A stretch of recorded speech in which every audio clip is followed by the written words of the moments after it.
Today on Rescue USA. In the middle of the night, a savage house fire traps a grandmother.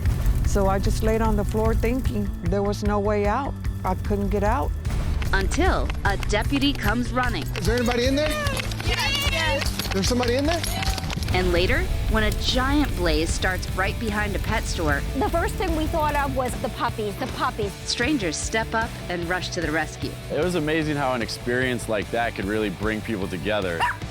First responders' compassion for those in distress is truly astounding and humbling.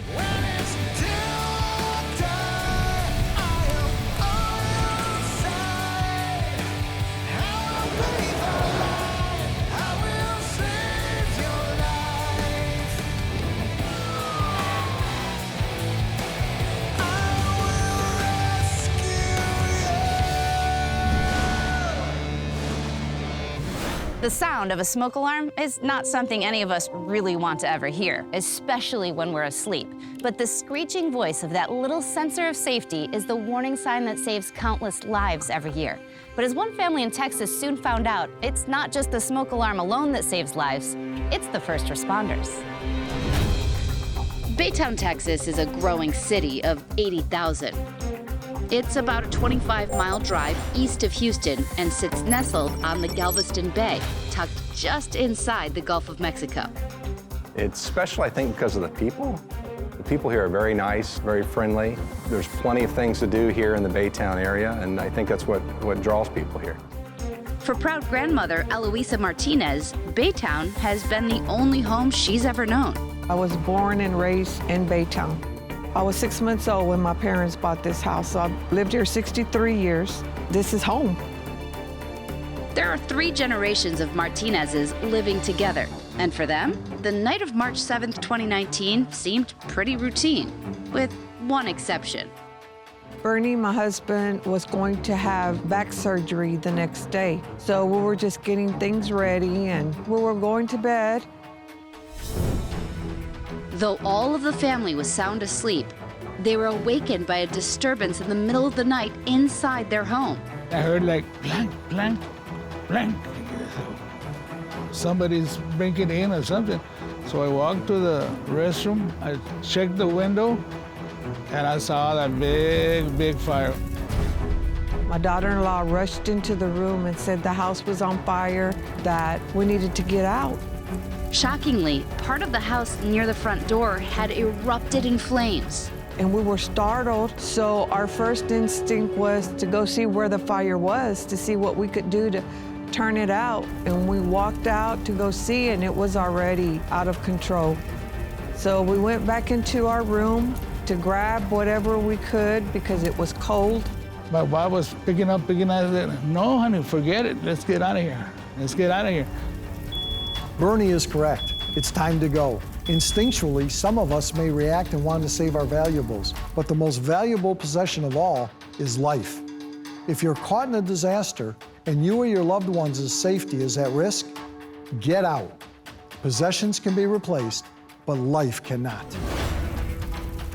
In all the chaos, the children were rushed outside by their parents, but Bernie, with his bad back, got disoriented in the darkness. I started walking, I could still see. I tried to open the door, then boom, light went out. That's when I fell down. The power was zapped from that intense heat. The smoke got me, I hit the floor, then I couldn't see nothing. No light, no nada. As the smoke got thicker and the flames started to spread, Bernie's son Tony helped his fallen father. I just felt the hands of my son. Come on, Dad, and I couldn't walk. I was hurting my back. Tony had it all figured out. He'd created an escape route, smashing out a window with a chair. But Bernie, who was scheduled for surgery the next day, really was going to have difficulty dropping from the house. So he let me go, and there was a chair he had put in there. I hit the chair and then hit the dirt. It was something else. At that point, nearly all of the family was safely out of the smoky inferno, except Eloisa. And when I walked out, it was pitch black. The lights had already gone out. I couldn't see anything. There was black smoke already starting to fill the house. If you get a fire in your house, the fires spread quickly through homes. They do that because we have things like couches and chairs and things that burn. Not just the fire, but the smoke, because the smoke's going to spread through the home quicker than the fire does. I went back into my room and I tried to open the window, but I couldn't open it. It was stuck. If you have to evacuate because of an emergency, have a plan in place beforehand. Do a head count as part of your routine for when you've reached safety. It's the easiest way to ensure everyone is out of harm's way and not trapped like Eloisa. Neighbors called the fire department and gave clothing to the Martinez family. Realizing that she was trapped, Eloisa did the only thing she could think to do: call 911. So I was on the phone with 911 and the operator told me to get on the floor. So I laid on the floor, tried crawling on the floor, and I had a cabinet in front of the bathroom window. I knew I couldn't move it, so I just laid on the floor thinking there was no way out. I couldn't get out.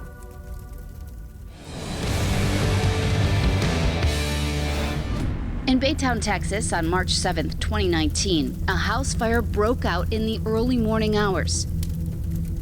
5 members of the family had escaped safely, but a 63-year-old grandmother, Eloisa Martinez, had not. Where's your mom and where's your mama? She was trapped in a bathroom, her only window out blocked by a giant cabinet. And then I'm thinking of what my mom told me, not to be putting things blocking the windows, the doors, and what she said was very, very true. It happened. Fire codes are there for a reason. Check your home today and make sure all points of exit, doors and windows, are not obstructed, like Eloisa found here. It can help you avoid tragedy and make your house a safer place. On that same night, Deputy Roberto Martinez of the Harris County Sheriff's Department was on patrol nearby when he got the call to duty. I saw the fire come up on the screen and I picked it up.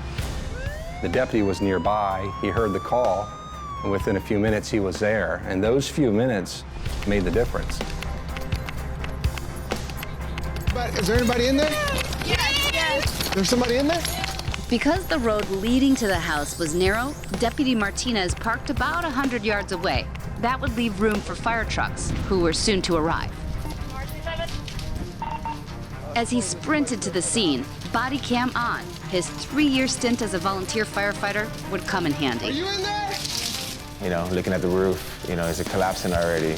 Is the front porch going down? You know, is the bottom of the house flaming instead of the top? Where are you? The training helped me out just to keep me on my toes during that incident. Is there a back door? The Martinez family answered the deputy's questions and guided him to Eloisa's location. As I was gonna go in, I find out there's a cabinet right in front of it, in front of the window, blocking the entire window.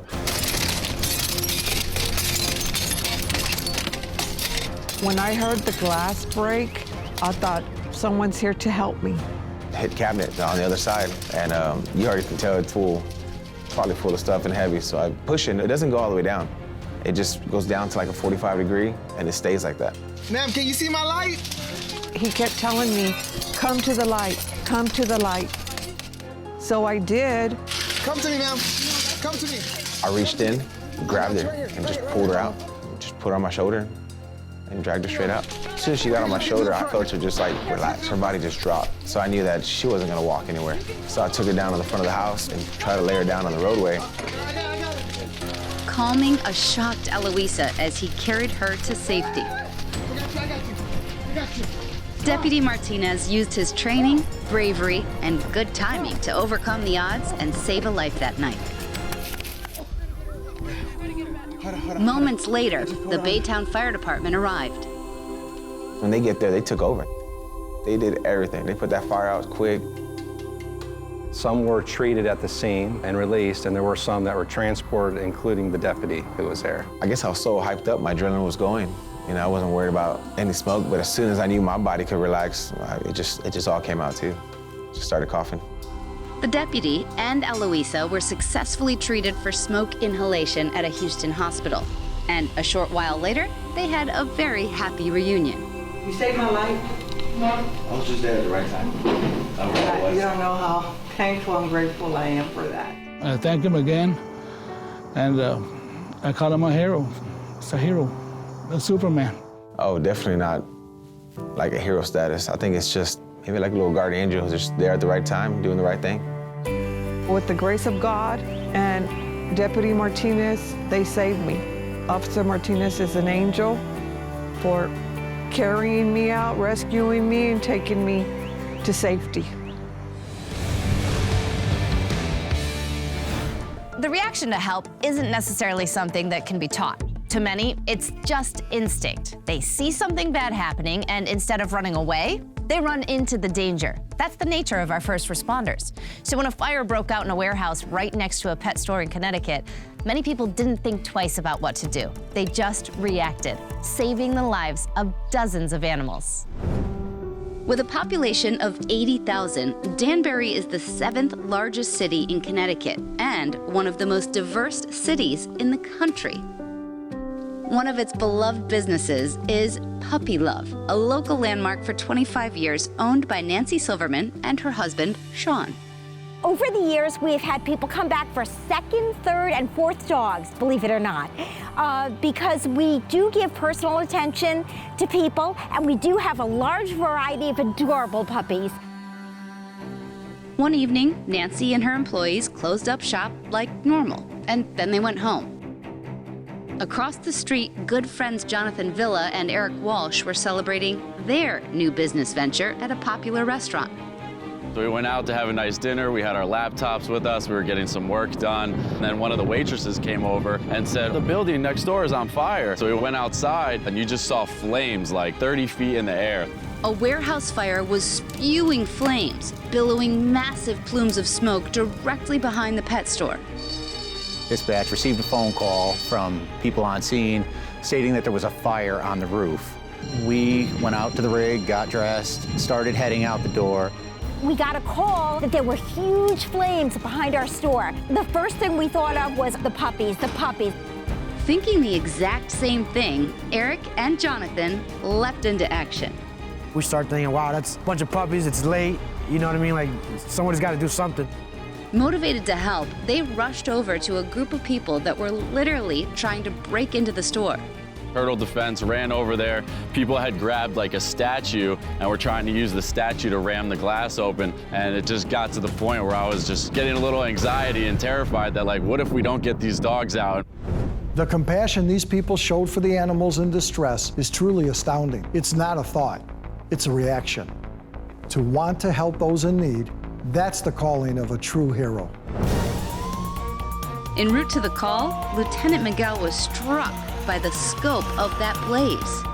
Got about a quarter mile down the road and I could see a large glow in the sky and with very turbulent smoke. So it indicated there was a very big fire going on. So I actually called for a second alarm at that point, and once I had eyes on it, I knew it was gonna require a lot of manpower to put out. With the fire growing, the determined volunteers finally forced their way into the pet store. Jump in, there's just cages everywhere. 40, 50 cages spread here, spread there, spread some towards the back. So then we start from the back, moving all the cages towards the front. Moments later, the Danbury Fire Department arrived. As soon as I stepped off the engine, people were running up to me screaming, you know, what about the puppies? We gotta get the puppies. I said to the guy, yeah, you can start getting the puppies, because I knew we needed to make our attack around back and try and get water on this.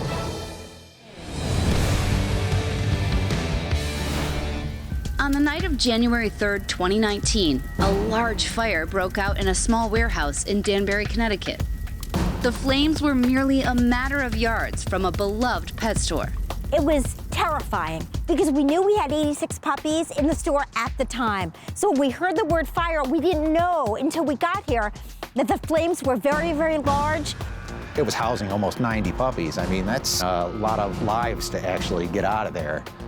Fortunately for the dogs, there were some folks that were eating nearby. They broke into the store and started evacuations even before the fire department got there. We must have had 5 people between the back of the store and the front door, and then another 5 to 10 people outside, getting them across the street. And everybody was just talking and really communicating and working together. It was amazing.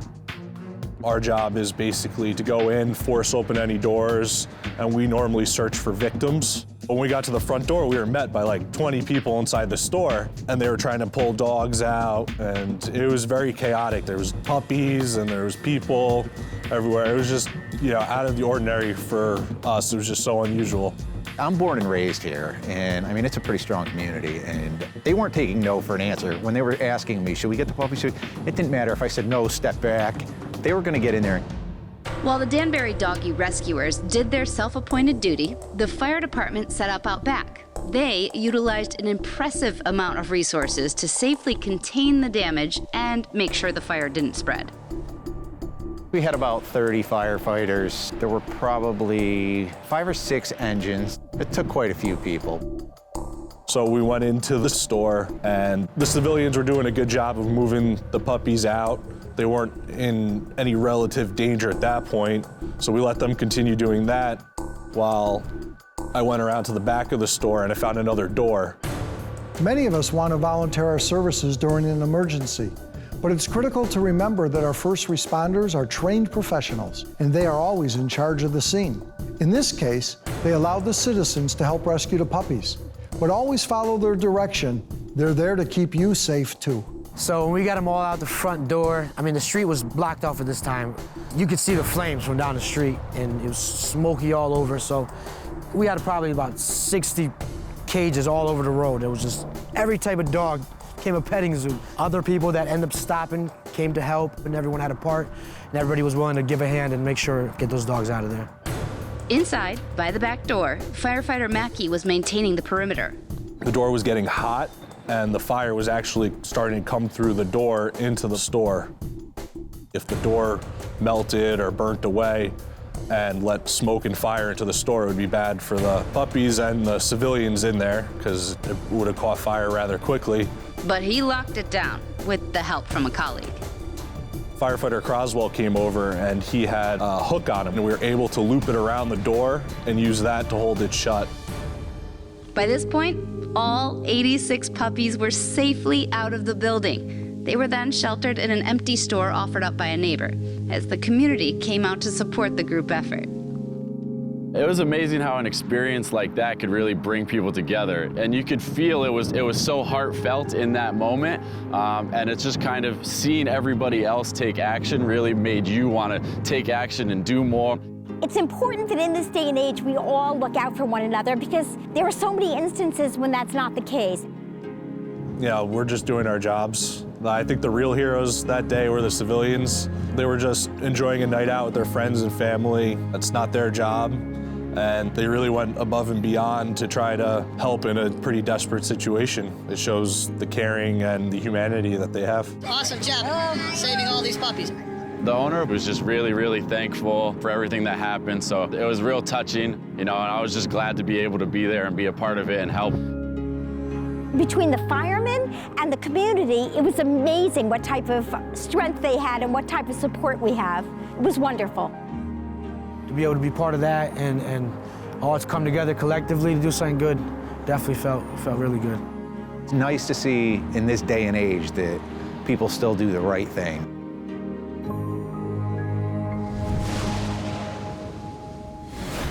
We saw 2 frightening fires and 86 adorable puppies that were saved. But most importantly, a lot of brave heroes. The best of humanity in the worst of times. I'm Ginger Z. Thank you so much for watching.